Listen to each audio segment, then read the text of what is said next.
Peace Report is the show. I'm Amy Goodman as we spend the rest of the hour with someone who's fought tirelessly for women's rights here in the United States and around the world, Eve Ensler. Best known for her play, The Vagina Monologues, her new play is called Emotional Creature. It's now playing in New York. Don't tell me not to cry, to calm it down, not to be so extreme, to be reasonable. I am an emotional creature. It's how the earth got made, how the wind continues to pollinate. You don't tell the Atlantic Ocean to behave. This is not extreme, it's a girl.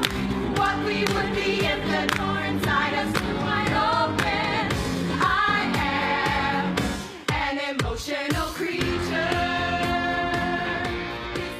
From Eve Ensler's Emotional Creature, now playing off-Broadway in New York at the Signature Theater. Eve Ensler is the award-winning playwright, creator of the Vagina Monologues V-Day, a global movement to stop violence against women and girls. Her new campaign is called 1 Billion Rising. And Eve has helped to organize a major panel tonight that'll be taking place at Cooper Union called The State of Female America. What is, do you think, the state of female America today, Eve? Well, it's a good question, and I think that's what we're going to explore tonight. I'm very grateful to Laura Flanders, who's been instrumental in making this night happen, and also building a bridge between V-Day and labor unions. Because one of the things we're trying to deal with and make happen in 1 Billion Rising is look at the intersection between the violence that happens to women in their homes, on their streets, and at their jobs. And I think the story in Bangladesh really looks to those issues that we're going to be examining tonight. I think we have wonderful women coming. Aijen Poo, who is with the domestic worker, who's just an extraordinary woman. Randy Weingarten from the Teachers Union. We have Kimberly Crenshaw, who's an incredible voice on critical race theory. We have Amber Hollaback, who's the executive director for Queers for Economic Justice, and Karen Higgins, who's the co-president of the National Nurses United. And I think one of the things we're looking at is what is violence, you know, at the workplace. What does it mean that women are now working so much harder for less pay, for less leisure time, for less benefits, and also the kind of situations in factories, the situations where women are sexually harassed on the job, the situations where we're not honoring work that a lot of women are doing, whether it's nursing or teaching, and giving the benefits and giving actually the support that women need to continue doing those jobs. Your play, Emotional Creature, intersects with that. I got a chance to see it on Sunday night, racing in there. These young women were truly amazing. One of the characters in Emotional Creature is a Chinese factory worker who assembles Barbie dolls. Let's go to a clip of Olivia Oguma. You may not think some poor girl who only makes a few cents an hour has anything to teach you, but I know a lot about Barbie. Barbie is not who you think she is. She is so much smarter than they will ever let her be. She's got great powers and is kind of a genius. There are more than 1 billion Barbies in the world. Imagine if we freed them.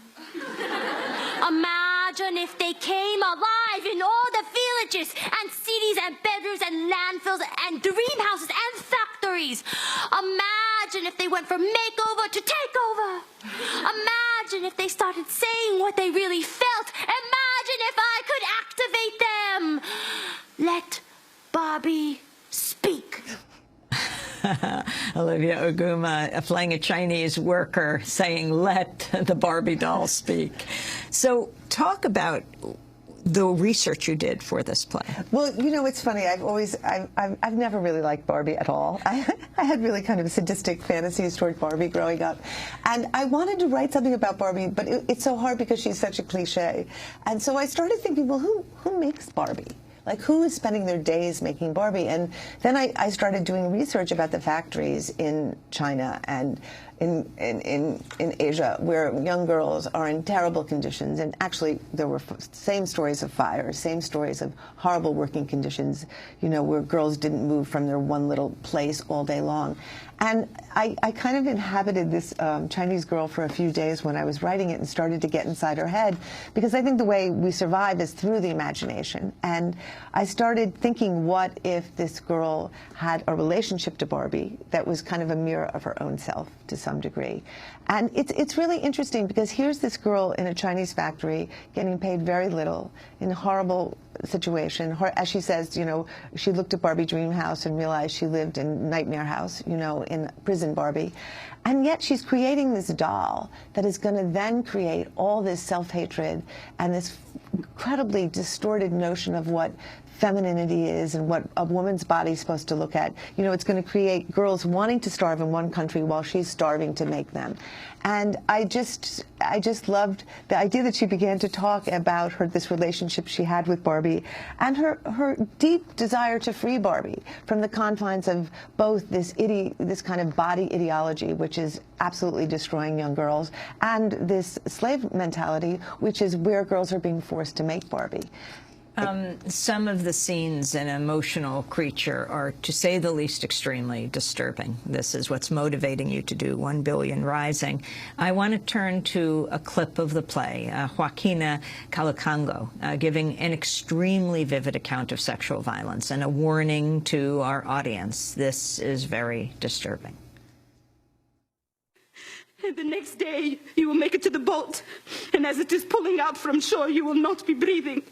You will see Claude and the other men on the dock asking and looking for you, and someone will point to the boat, and you will know he has found you, even though you are deep in your hole. And the captain will suddenly be standing next to you, and he will ask you one single question: how old are you? And you will start to talk as if it is the first time you have ever talked. And you will be surprised at how loud and crazy your voice sounds. And you will say things like, I went on vacation for 2 days, and he kept me for 2 years. I'm 17. He took me when I was 15. He raped me every day, 3 times a day. He gave me diseases and made me pregnant. If you turn this boat back, I will throw myself into the lake. I will drown myself. I'll be okay, Dan, as long as I never have to see him again. I will take his baby with me. Vagina Monologues playing this role describing sexual violence. Who is Vagina? Well, Vagina is an amazing actress who is portraying a character that I developed based on a lot of years in the Congo. And I think one of the things... She herself, her family is from Congo? Ironically, her parents are from Angola and from Congo, and she was not raised there. She was raised in Atlanta, but her parents came to see the play, which was very moving, and I think her father was very proud of her and said he was kind of shocked how deeply she manifested a Congolese woman. But I think the piece is really about the obviously horrible violence and sexual terrorism that's been going on towards women in the Congo for the last 13 years, and really the kind of mental, structural ways that girls survive that. She has 8 rules of how to survive, you know, sex slavery, and I think every night she does that piece, I don't even know if I can watch it anymore.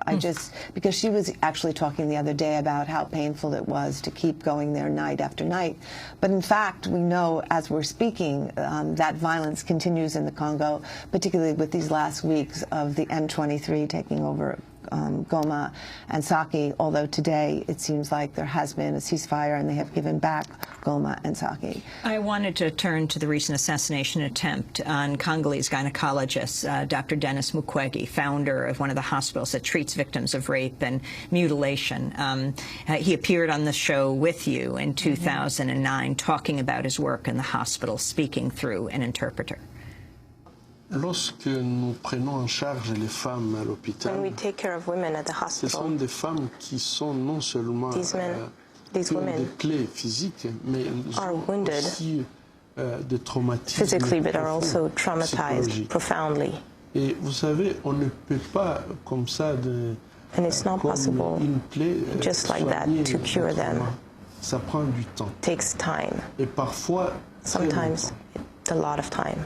Comme on ne peut pas les chasser de l'hôpital, We cannot kick them out of the hospital. on avait besoin d'un endroit So we needed a place où les femmes peuvent rester where women can stay, pour être prises en charge to sur be le taken plan care of. psychologique et pour en fait les entraîner And to à une train them réinsertion sociale sur le plan to économique, reinsert socially, mais aussi leur donner la capacité and to give de them reprendre the leur dignité, possibility and the d'être ability capables to take de care se of battre themselves dans la vie, puisque and to be ils ont able la to capacité. fight in life, because they do Et have j'ai vu the des capability of doing this. transformations.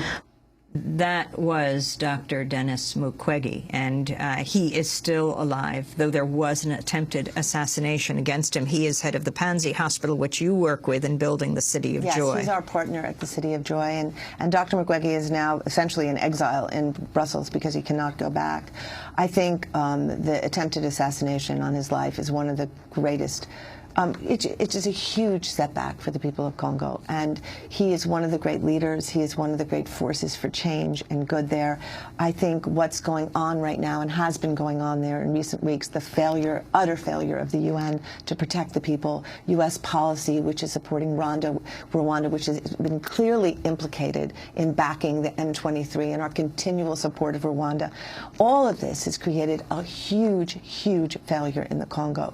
And I feel that the people right now are more unprotected and less safe than they have ever been, and our dear doctor, who is a model for them, is unable to even go home. So we all in this country have to look towards pressing this government to take responsibility for Rwanda and for our incredible aid that we're giving to Rwanda in supporting this. As we wrap, we have 10 seconds. 1 billion rising. You're organizing toward Valentine's Day, February 14th. And it's happening February 14th all over the world. 1 billion women and men who love them are walking out of their jobs, their schools, and they're going to dance. 177 countries have already signed up. I was just in South America. It's spreading across the globe. So come to 1billionrising.org and join us.